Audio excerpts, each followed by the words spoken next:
respect the rights also. Engineer Cruz, you're raising your hand. Oh, sige po. Point of clarification lang po. Yes, sir. Kami po ay hindi nagpunta dito ng voluntaryo. Naka-receive po kami ng invitation. That's correct, sir. I think I sent you a subpoena. Opo. Tama po. And thank you for your attendance. Salamat. Pero nagsabi po ba kayo ng totoo? Kahit na hindi kayo nagpunta dito ng voluntaryo?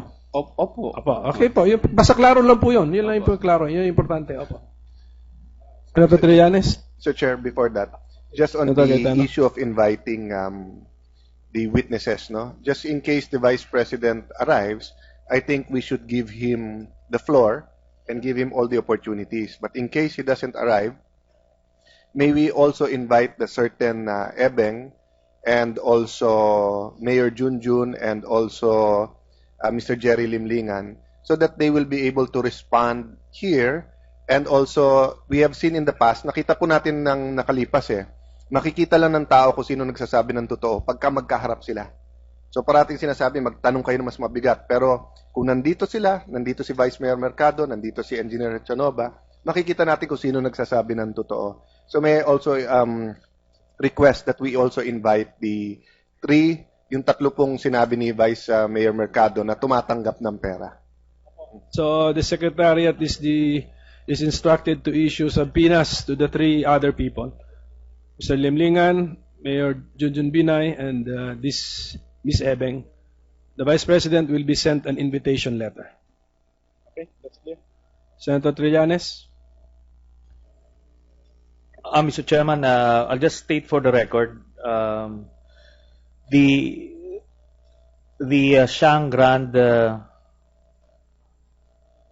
developers of the Shang Grand sent to us the formal letter, which we would submit also to the Blue Ribbon Committee regarding our request for some information, and they wrote back that the Shang Grand is a postmodern architectural design structure designed exclusively for residential use. It is a 46-story residential condominium building which includes a whole floor of amenities, 3 podium parking floors, 1 ground level with 2 main entrance lobbies, and below ground level are 4 basement parking floors.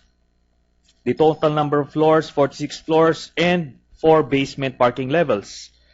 It has 3 passenger elevators at low zone, 3 passenger elevators at high zone, and 1 service lift.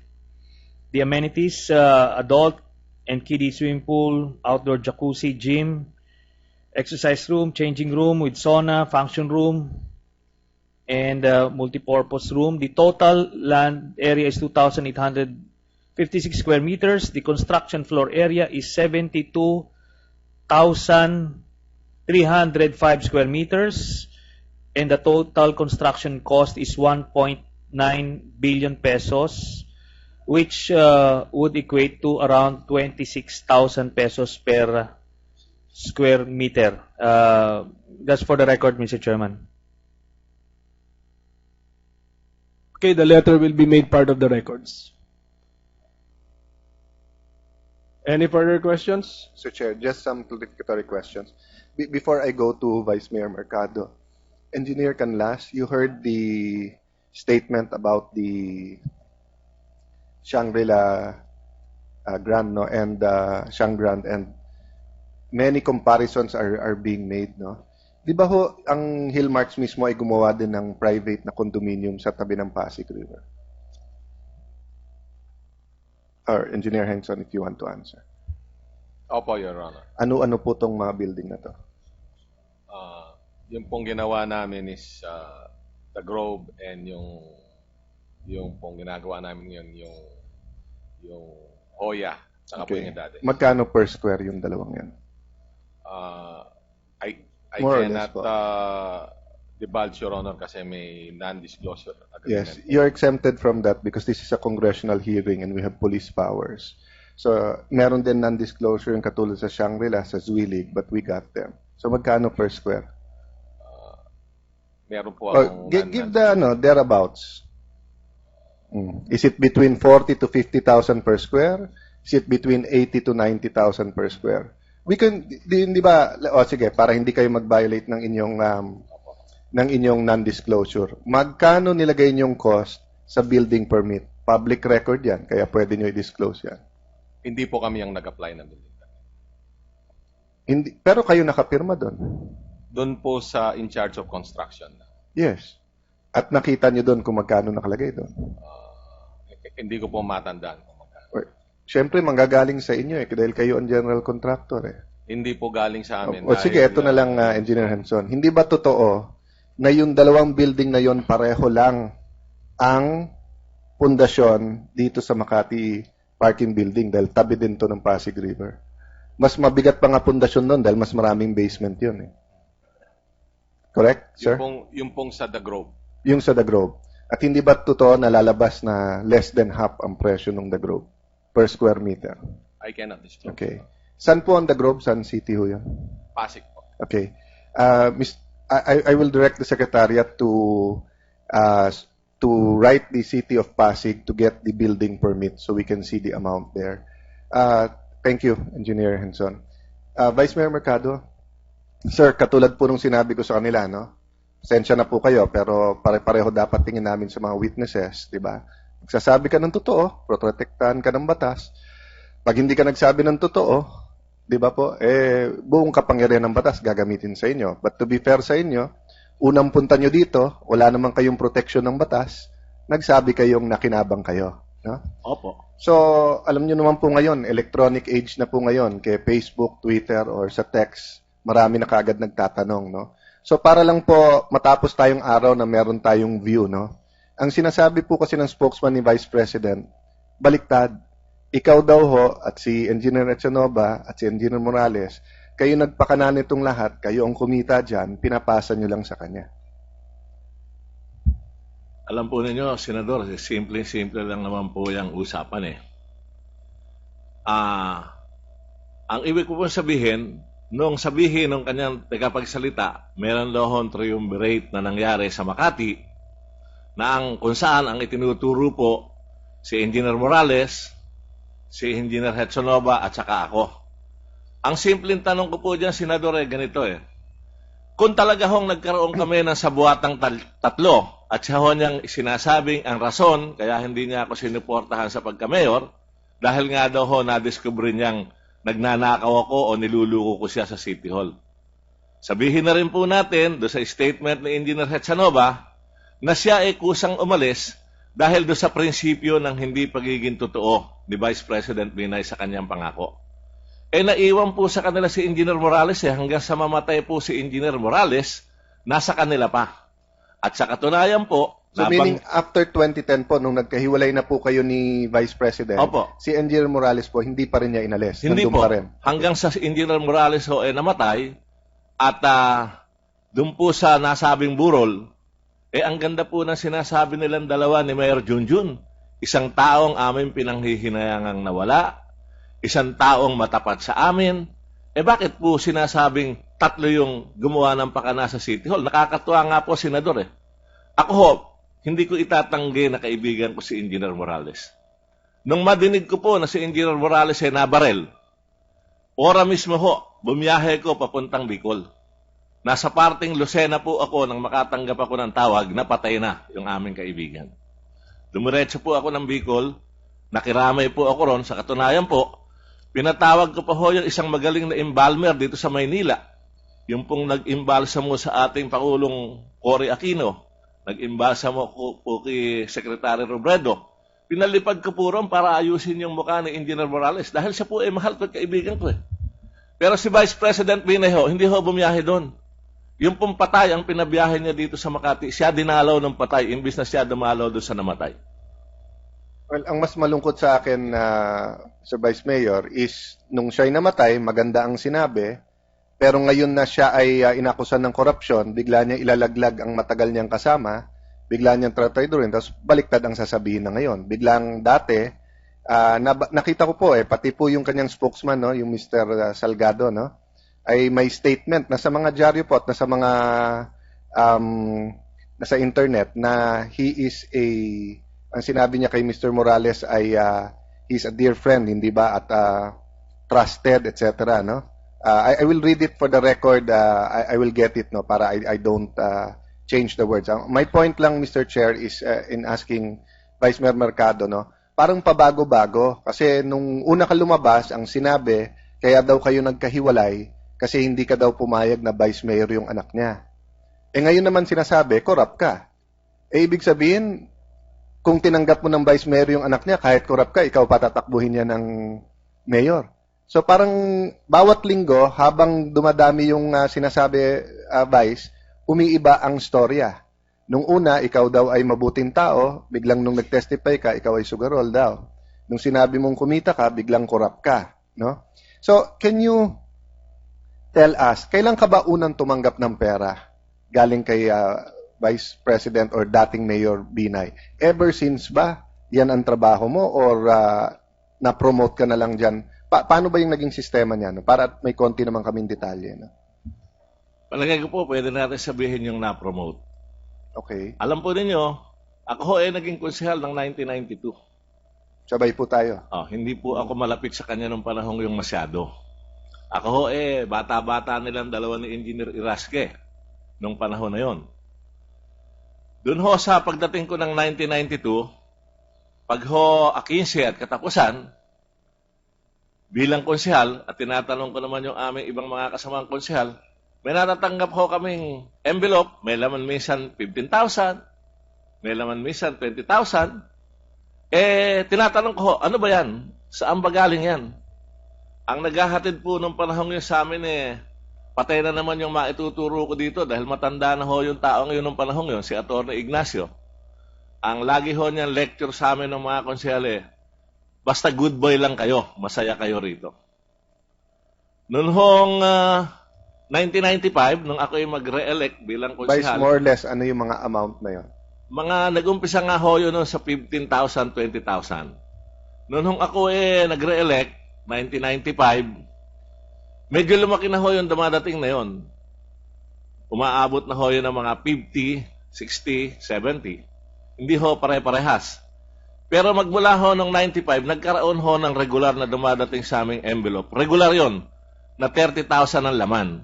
In addition dun sa ibinibigay sa aming hindi pare-parehas ng amount. Para saan daw po yun? Saan galing? Basta raw ho, good boy lang kami.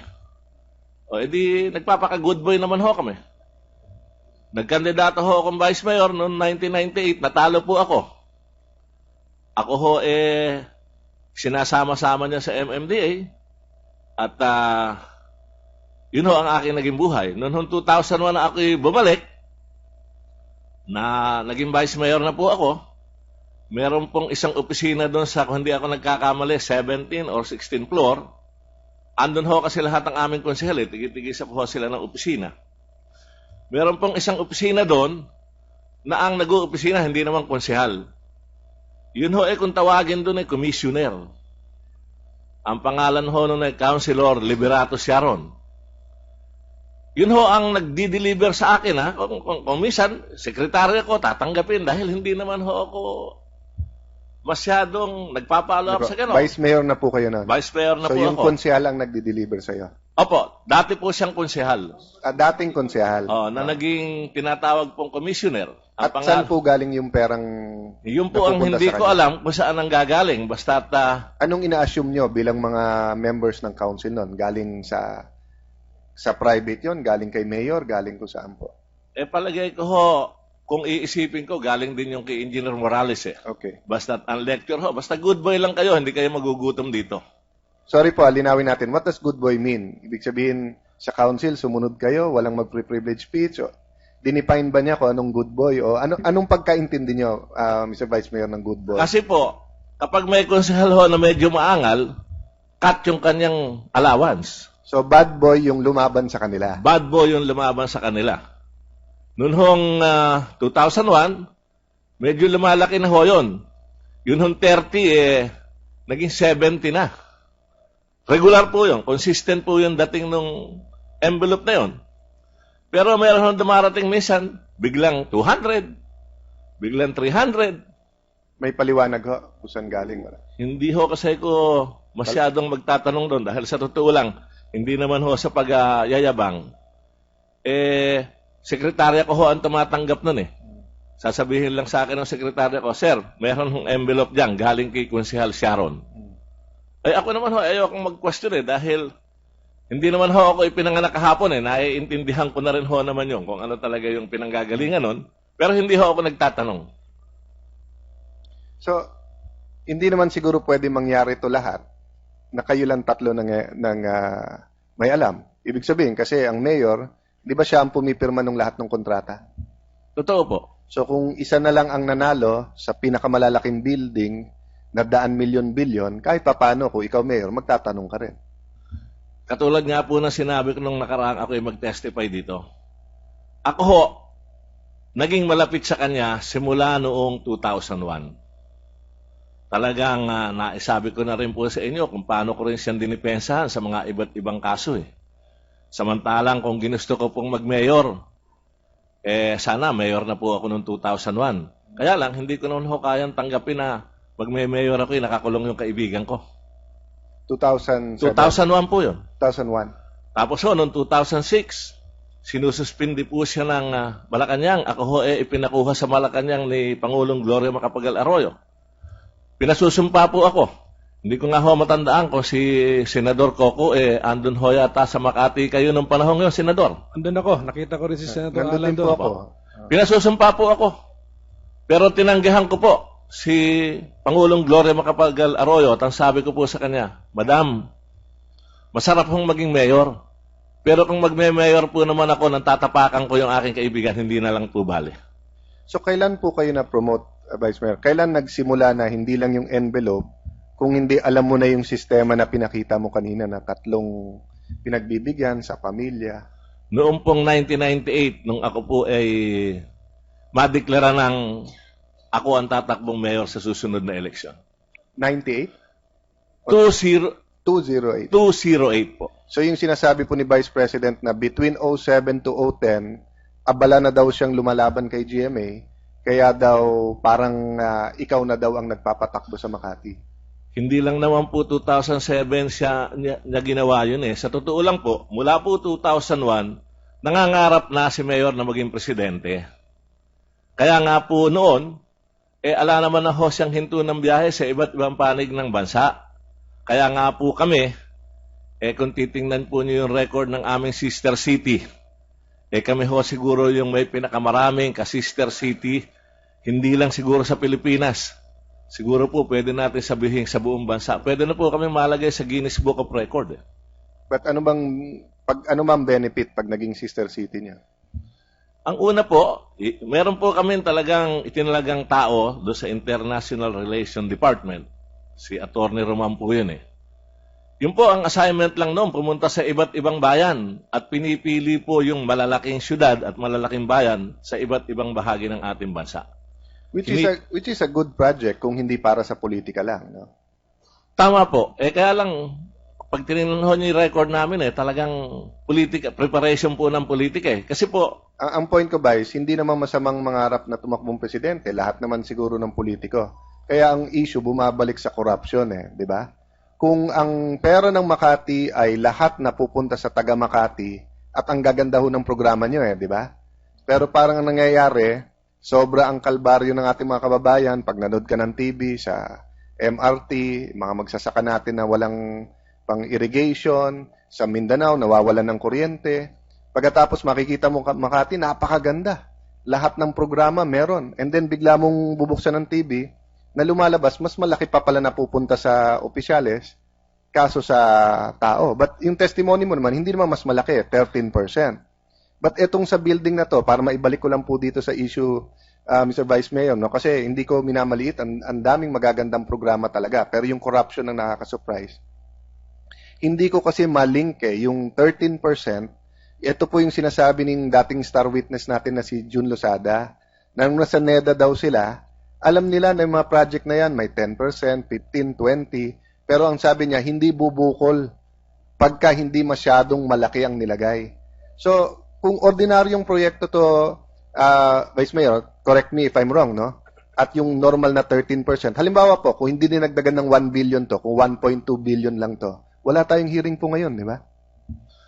Marahil po'y wala, pero kahit na po naging 1.2 billion lang, andun pa rin po yung 13%. Nandun na ho yun. yung 13% nung kay mayor pa lang. Opo. Pero ang balita mo, syempre, kung yung head kumukuha, yung bawat daanan yan, sabi mo nga, wala kang personal knowledge, pero naririnig mo na meron din yan. Totoo po. Actually, hindi mo to alam, pero nakarinig ako sa dating nanggaling sa kanila, meron daw point system si Vice President Binay. Narinig mo na ba yan? Parang may points daw yung bawat isa. So, treasury, lahat ng pipirma, at depende sa point mo, yun yung hatian. Eh, ang alam mo lang daw yung 13% na yung point system sa kanila.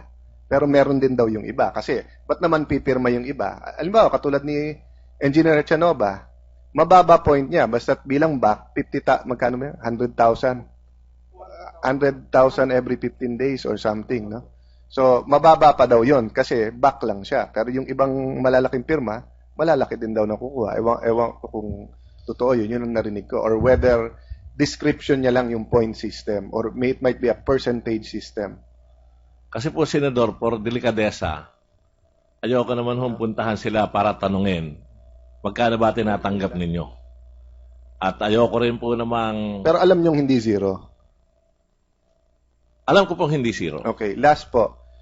So, sa pamilya po, ang nadeliveran mo lang po, si Junjun lang, pero minsan sa harap ni Vice. Is there any other time na meron ibang pera na dineliver mo to anyone else in the family? Alam po ninyo, sa totoo lang, ako po nagkaroon dyan ng masamang karanasan Nung pong ako natalo ni Mr. Edo Manzano, na kami ni Vice President nando doon sa MMDA, ang sabi ho sa akin ni Mayor, na ngayon ay Vice President, pare, tulong-tulungan mo naman ang ninang mo. Ninang po kung tawagin ko si Dr. Binay. At ang sabi po niya sa akin, alam mo naman, ngayon lang pumasok yan si Doktora sa gobyerno. Tulungan mo naman at baka magkaluko-luko yung papeles dyan. Doon po sa naunang 6 na buwan, pinapadaan po doon sa, may opisina po kasi kung maliit nung, kahit ako hindi empleyado ng Makati, meron ho akong isang opisina doon sa Makati Action Center na tinatawag, parang yun ho ang political machinery ng mga Binay sa Makati. So, dinadaan po doon yung papel na para makita ko naman kung tama ba o hindi. Dumating ho ang paglipas ho ng ilang buwan, ako ho hindi na dinadaanan ng mga papel, hindi naman ho ako para manita kay doktora. Ang narinig ko na lang po, may mga chismis daw na yung mga amiga niya, sinasabing, bakit ba kailangan dumaan dyan kay Mercado yung papel? Sino ba yan? Nang maramdaman ko ho na hindi na dumadaan sa akin yung papel, tinabangan na ho ako magtrabaho. Hanggang sa isang araw ho, sinita ko ni doktora, Nestor, saan ba napupunta pera ko? Sabi ko, Ninang, tinanong ko ho kayo kung saan dapat ipadala yung pera nyo.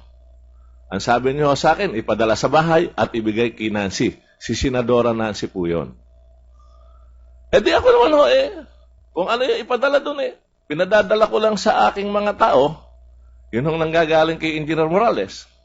So, hindi po kayo mismo? Hindi Vice? po ako mismo nung Was panahon there ever yun. the time na ikaw mismo Opo. nagbigay sa kanila? May time ho na minsan ako, minsan mga ikaw tao. ho mismo? Oo. Kanino ho mismo nyo Kay inabot? Senadora Nancy po.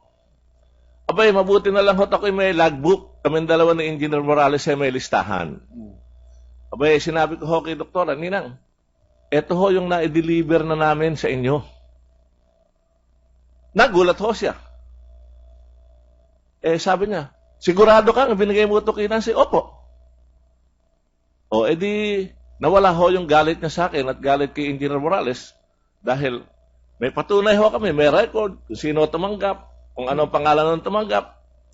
Mabuti na lang ho, naka-abselto ko doon dahil ang pinagbibintangan ho kami din na kinuha doon namin yung pera nila. Mabuti na lang at may listahan ako. Hindi ko na ho alam kung ano naging usapan nilang mag-ina tungkol Mr. sa Chair, issue I'll na yun. stop there dahil marami na ho nasabi si Vice Mayor and our colleagues can answer naman for themselves. They can confront the witness. Ang gusto ko lang po i-put on record, Mr. President, mas gusto ko po kasing sabihin niya lahat ng detalye katulad ng ginawa ngayon. Kasi pag ikaw nagsisinungaling, madaling butasan yan. Kasi kailangan mo, Vice, ulitin yan sa Ombudsman, sa DOJ, sa lahat po ng media na pupuntahan nyo, kahit ayaw mo magpa-interview, pag pumunta ka ng DOJ, nandyan. So kung nagsasabi ka ng totoo, kahit paano mo pagbalik-balik rin yung kwento mo, totoo eh. Pero pag nagsabi ka ng kasinungalingan, mahirap magbigay ng detalye at mahirap ulit-ulitin.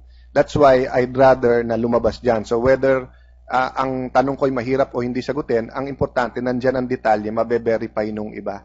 Mr. Chair, thank you. And I ask that the Vice President consider answering this directly. And anyone else mentioned, Mr. President, Mr. Chair, it's his right naman, his or her right to come here if they want to testify also, Mr. Chair. Yes, that is correct. Senator Trillanes? Thank you, Mr. Chairman.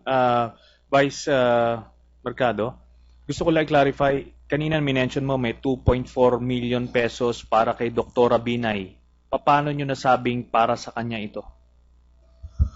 Nung po kasing matapos yung kanyang pagka-mayor sa Makati, na ako naging vice mayor na ng Makati, ang una hong meeting namin ni Vice President na mayor noon, pare, sabi niya, tingnan mo nga kung ano ang mga nangyari dito sa panahon ng ninang mo. At bakit nagkaroon ng kali-kaliwang kaso. Sabi ko sa kanya, boss, yung lahat ng kaso ni Dr. Binay, pakitingnan mo lang yung petsa. Kasi po, kako, nung wala na ako, hindi ko na alam kung ano nangyari. Ang sabi ko po sa kanya, kung doon sa panahong nandyan ako sa tabi ni Dr. Binay, nagkaroon ng kaso si Dr. Binay, may kasalanan po ako. Pero kung doon ho sa petsa, nang magkaroon ng mga findings ang COA, wala ako, wala po akong kasalanan dyan. Yun po ang aking sabi sa kanya. Ngayon, kaya ho nagkaroon ng ganyang sa basura, noon hong mayor na siya at vice mayor na ako, unang report ko po sa kanya, Sir, ang unang problema ho natin dito, ghost employees. Bakit? Sabi niya sa akin, ang dami hong ghost. Ang maliwanag kong sinabi niya sa akin, pag-aralan mo yan at limitahan mo yan. Unang quarter po, July ng 2001, kinausap ko ho yung aming personnel officer that time. Hindi ko matandaan, si Mario Rodriguez pa yata. Ko-confirm lang ng mga tiga Makati City Hall, Miss Bisha. Anong taon nawala si Mr. Sino po may alam from the Makati department heads? Please answer into the mic po. Give us the necessary information. I was not with the city government then, Your Honor. No, the name. The previous personnel officer's name, Yes, ma'am. Your Honor, Mario Rodriguez. Tama. Mario Rodriguez. Okay. So Tama. continue, sir. So, ang una kong in-order kay Mr. Rodriguez, ang sabi ng mayor, bawasan mo yan. Ang tanong ho, takot hong makipag-usap kay mayor yun kasi medyo bakla po yan Ang pasensya na ha kung may bakla, ala naman ako kailangan lang buuin ko po yung aking sinasabi rito. Sabi ko po sa kanya, ang order ng mayor, bawasan mo yan. Sabi niya sa akin, Sir, ilan ho babawasin ko? Ilan ba yan? 900 po, sir. Bawasan mo 300. Bawas ng 300. Sumunod hong quarter, bawas ulit ng 300. Ang sabi niya sa akin, pare, pag hindi pumapalagang ninang mo, bawasan mo pa. Bawas. So, natira na lang 300. Medyo sumisigaw na ho ang aking ninang sa dami ng nababawas at saka yung may hawak no na si Miss Charito Go na presidente ng Bagong Ina ng Bayan. Kailangan ho bigyan namin ng kapalit kung ano yung tinatanggap doon sa ghost employee na yun. Siya ho ang nagsabi na, basta, yung pera sa basura, huwag niyong pakikialamang mag-amo yan, sa akin yan. Kaya po tuloy-tuloy yun, tungkol sa basura sa kanya. But sigurado kayo na napupunta itong 2.4 million pesos a month kay Mrs. Binay? Hindi naman po, yun pong 2.4 million na sinabi ko doon sa last part na lang ho. Okay. No? Pero yan ho, ang alam ko nag-umpisa lang po yan naman sa mga 1.9, 2 million noong panahon yon. At sigurado po ako kasi sinasama na nga po ni engineer doon sa sa bag na para sa kanilang pamilya. So may pagkakataon na naghatid mismo kayo kay Mrs. Binay, kay Dr. Binay? Maraming beses din po. That's all, Mr. Chairman.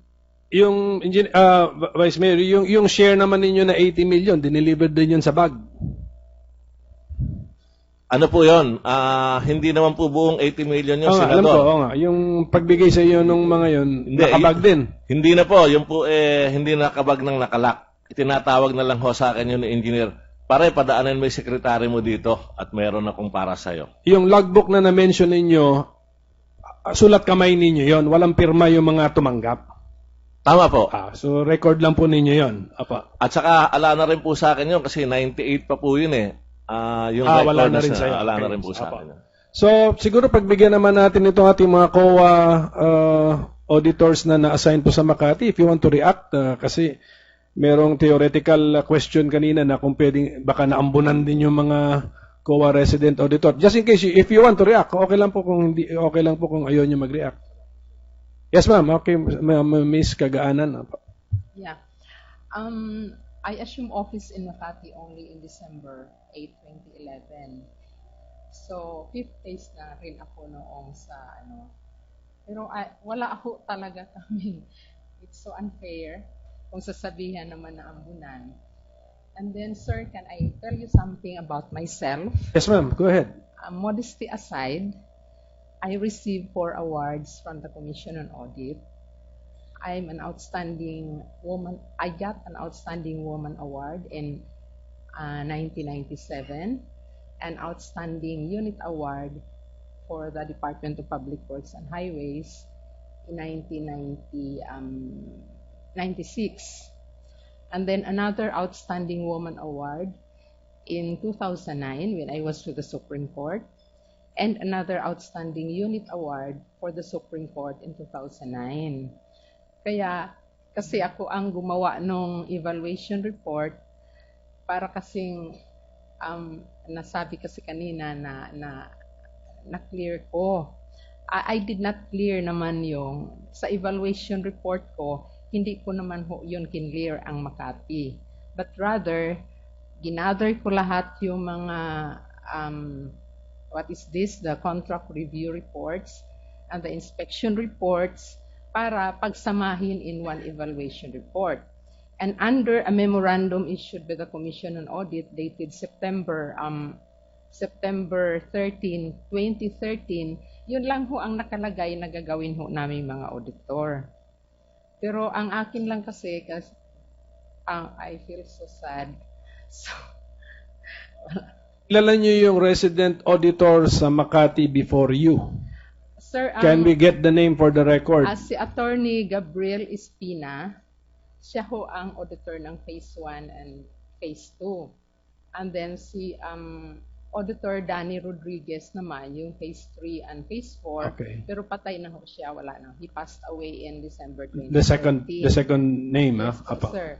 And then we have 3 technical audit groups. Yun nga ang nandito naman Apa. sila. Kilala na po namin sila, Apa, ma'am. Sir, hindi ho ako ambulance. Wala ho talaga. That's why I gave you this chance, Yes. just in case gusto niyo po Yes, magsalita. Sir. Yes, sir. Apa. Thank you, Your Honor. Okay, since we have here the representative from the Philippine Statistics Authority, ma'am, we invited you because there were questions on the accuracy or the relevance and on the methodology on how you gather your data. Siguro po, we will just expect na lang a written report from you on how you do this, and then which I may or may not consider when I make the committee report. Kasi yung 7,000, ginamit po ni Attorney Bondal was, he cited your figures of 7,000 pesos per square meter, but per application pala yan building application. So, you just formally inform this committee on how you gather your data, how you came up with your averages, and then the relevance of what use are your figures. Kasi kine-question po yun na it's such an inaccurate or low figure to be used. Senator Cayetano? Mr. Chair, allow me to close this hearing with reading before we close, I meant, Mr. Chair, before we close, on my part, let me just read into the record, no? This comes from newsinfo.inquirer.net, no? How Engineer Nelson Morales was described, no? And this is a quotation. Nelson Morales was a hardworking city official and dependable co-worker. he was one of the several city officials who enjoyed the full trust of Vice President Giorgio Mar C. Binay during his term as mayor and of incumbent Mayor June Binay. End of quote. This was from the spokesman of both the Vice Mayor and Mayor Junjun, Mr. Salgado. So this is on the record, this is in the media. This is what he said after the death of Mr. Morales, and sadly, they're saying something different now, but let us give them a chance to clarify that, Mr. Chair. Thank you. Dr. Bersales, what is your position with the Philippine Statistics Authority? I am the National Statistician and Civil Registrar General, Your Honor. So, can you relay this to the responsible official who will write to us the report that we want? Yes, Yung Your Honor. methodology lang po, how did you arrive at that 7,000? And then, if it is the complaint, it is not realistic. So if that is the complaint, then how usable? What are the uses for your figures? We will do so, Your Honor, and we will actually emphasize the coverage of the records that we receive, which are simply what we receive from the different municipalities. But we shall write that report, Your Honor. Thank you, ma'am. That was the reason why we invited you. And Mr. Cuervo, no longer oral testimony, but can you write this committee some of your suggestions on how to resolve a dispute which is about which concerns an allegation of overpricing? Okay, from your practice and from your experience. Yes, Your Honor. So at the soonest possible time, sir, if possible. And can you give us names of reputable quantity surveyors or cost estimators based in the Philippines, just in case we decide to take that route, that we have to tap QS and cost estimators? Yes, I'll do that, Your Honor. Thank you, Mr. Cuervo. Any other questions? Commissioner Fabia, yung report na lang, sir. Okay, so we will comply, Your Honor. So in the meantime, we will suspend our hearing until September 25 at 10 a.m. We will send invitation letters to those we expect to be present during that hearing. But okay, ganun po ang mangyayari. So thank you very much, Ilmarks, for your presence. ITP, thank you. Hearing is hereby suspended.